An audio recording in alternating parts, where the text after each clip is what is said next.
What's up, Vulnerability Muscle fam? Just wanted you to know that new episodes of Vulnerability Muscle are going to drop May 6th. That's Monday, May 6th. The next season of Vulnerability Muscle will drop, so mark your calendars. But in the meantime, I hope you enjoy some of these clips from season 1. Please like, subscribe, share these episodes with everybody that you know so that they can get a taste of Vulnerability Muscle.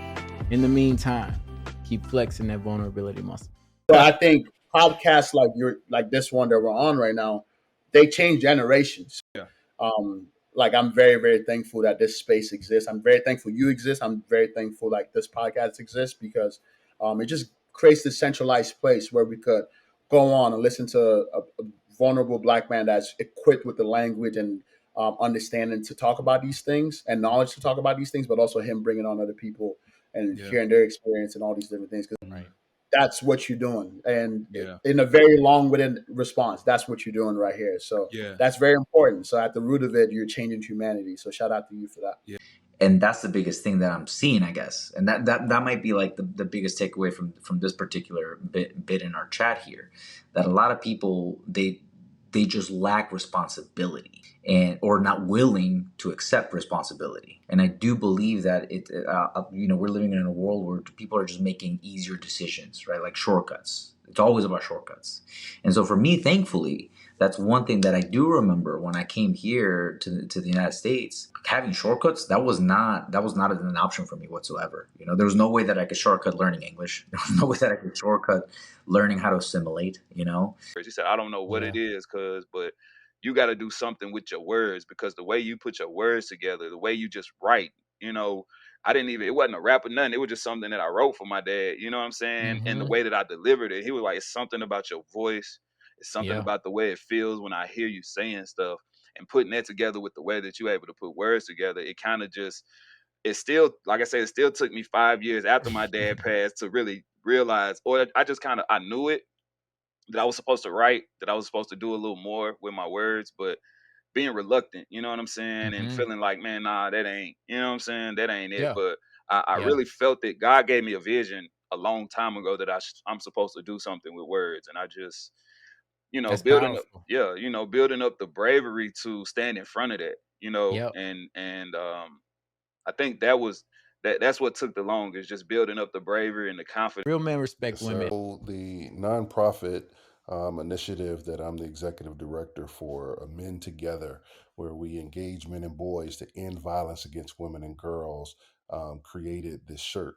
And it's a message, it's a mantra, it's a movement, and it's all about giving men the permission to show up differently than perhaps what they've seen, what they've witnessed, what they've heard consistently, and that ultimately being a real man includes respecting women, right? Mm. But on that list and at the top of that list should be the fact that we respect women and girls, right? Like, Man, the passing of my brother, my one and only brother, one and only sibling, it's been tough. It's been tough. It's been coming up on 15 years now in November, and I remember getting the call vividly from when it happened, and it was just a real crazy situation. I like had a feeling he was dead before I got there. Mm. Like it was like something inside me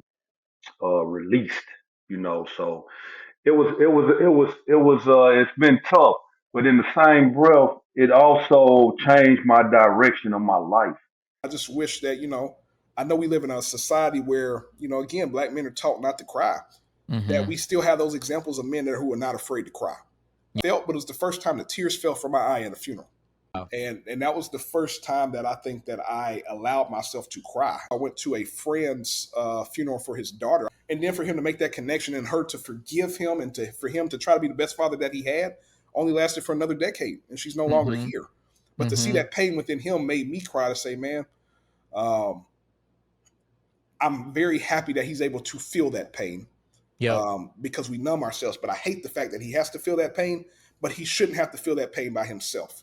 And so I remember one day I was on the phone talking to him, and I said, in some ways I kind of feel lesser than him because I'd only saw him cry that one time in my life. He said, "Son, I cry every day." I haven't had this type of love, and so like naturally, I didn't know how to receive it. Mm-hmm. It actually took me a very long time to learn how to receive the love I get from my wife. It took me a very long time, just because I feel like, kind of like what Vic said, like I had to earn it, and like I didn't deserve it. I had to earn it, but she was giving it to me because she loved me, just because Right. you know that's just who she was. I could not conceptualize that shit, Right. because in the spaces that like me and Vic grew up, it was just very much like, if you didn't do the chores that I said you should do, like one, I'm gonna like you're gonna hear from me, like you're gonna either get the consequences, either getting beat or getting berated. I wanted to have kids, and so we brought them Yeah. into this world, and we made sure that they're equipped to handle the world. And then the thing is, like I let my kids know that our people are the majority in the world. Like there's more people that look like you in this world Right. than those Yeah. that are trying to make you feel bad about looking the way you look. Yeah. Yeah. Definitely. The global majority. We're the Yeah. global majority. Like you Yeah. might not see it in this country, or in the media, or in anything that you watch, but we have to educate our kids. So that's another thing, Reggie. Like when you have kids, you have to educate your kids. You cannot rely on the school system to be the main teacher of your children. Learning starts at Mm-hmm. home first. The mother is the Mm-hmm. first teacher. The dad is the second teacher. If either one of them is absent, then you deal with that. But at the same time, you just have to raise really strong, confident children. But This Black Birds, this was written in 2012 at Charles Bass Correctional Complex. This black bird. This black bird lands on my window. The same bird every morning. I guess it's the same. All I've seen is its shadow. But it says hello every day, every morning. I fly away with my little black friend. Every day, every morning. My mind on its back, free on its wings. Though I only see it through bars, we meet at the screen. It visits me every morning, every day. It brings me hope. It feeds my dreams. They're only bars. They're only screens. It's only tears. It's only screams. And to be born, we need these things. It brings me hope. It feeds my dreams. They're only bars. They're only screens. It's only tears. It's only screams. And to be born, we need these things. So for now, I guess I'm free. My little black friend, it visits me. Black joy is really a form of resistance in a world that oppresses us and makes us want to feel like we're wrong, that our bodies are wrong and we shouldn't be here. Um, it's just fighting against all the systems, media, all these different things that are telling us narratives about ourselves, and just reclaiming our identity, our truth, and just basking in this world, right? Just being who we are, being true to ourselves, being the reason why they kind of, they need to copy our culture in order to sell their products, right? Just being unadulterated us, right? Just not wearing a mask for anyone else, being purely ourselves, embracing the vulnerability within our lives, within blackness in itself and all that comes with it, and just really seeking the beauty, the love, the safety, the care, the community. Those are my keywords: broad and free. That's real. My two words, like those. How can I get those two things? And man, the Peace Corps like jumped out. And I was like, oh snap! This is like through the United States government agency. Okay, cool. Like it's a true immersion experience. You get the language, training and stuff like that. And once I did that, Reggie, man, it was a wrap. Like I stuck my feet in them overseas waters, and I was like, dang, it was no coming back for me, man. It was like the most. If it wasn't for that experience, I don't think I'd be doing what I'm doing the way that I'm doing it today. Loved it. The numbers for that month went skyrocketed, man, to the point where people were really engaging behind the conversation that is uncomfortable, but co-parenting. Yes. Nobody talks about this. Nobody Yes. talks about the mental health imbalances that can come in not only the parents but the child. He's with mom for a couple of days. Then he's with dad for the summer. Then he's with mom for school. Then he's with dad for spring break. She's with mom for summer break. She's with dad for that back and forth, man, during the developmental years of a child being born and growing up. It's hard. It's hard, especially when you are in the unfortunate situation of you and your partner, for lack of better words, are not seeing eye to eye, and you start getting court involved and all this other extra stuff. That was by far my aha moment for me, man. Just my own personal life. I've dealt with it all behind that subject, the good, the bad, and in between. And bottom line, Reggie, I just want to be a father. That's it. That's it. I just want to be a dad. You know, I have been blessed to have this man beside me be my daddy for 28 years. I just want to do what he has done and more. That's all I want to do. And the aha moment for me, man, was knowing that I'm not alone. There's been other men that have went through the trenches just to have time with their son or daughter. How have your views on vulnerability shifted throughout your life? You know, going back to how I would have defined vulnerability, and even like I catch myself, or I look back at the book in the normalization interlude, there is a reference to vulnerability in contrast to strength. And so even that is like looking at vulnerability as a weakness. Yeah. And that's been most of my life, is like, don't be vulnerable, because that vulnerability is going to get used against you. And in my situation, you know, oftentimes it was used against me by people who I felt should have been the people that were protecting me.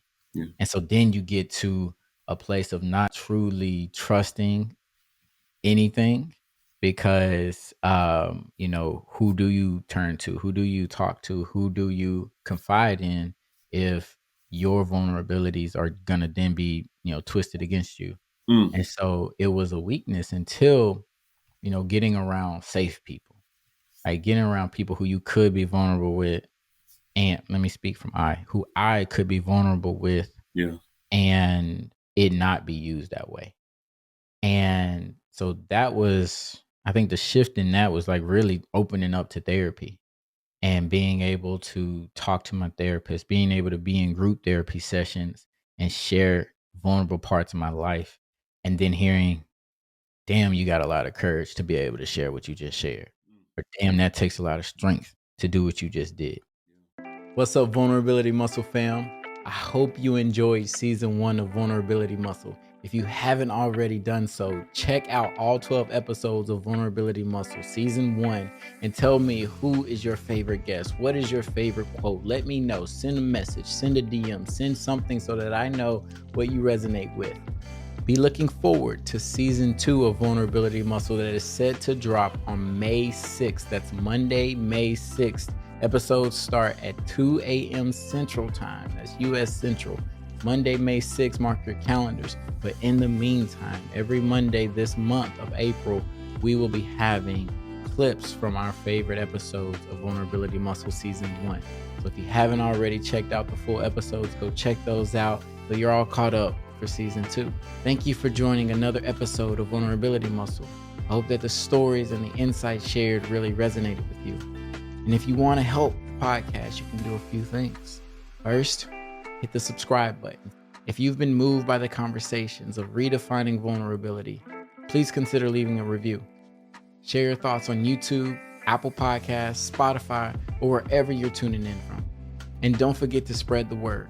Follow us at Vulnerability Muscle, where you can keep up with me personally at Reggie D for additional resources. And remember, embracing vulnerability is a strength. Thank you for being a part of the journey. And until next time, stay empowered, stay vulnerable, and keep flexing that vulnerability muscle. I'll see y'all May 6th.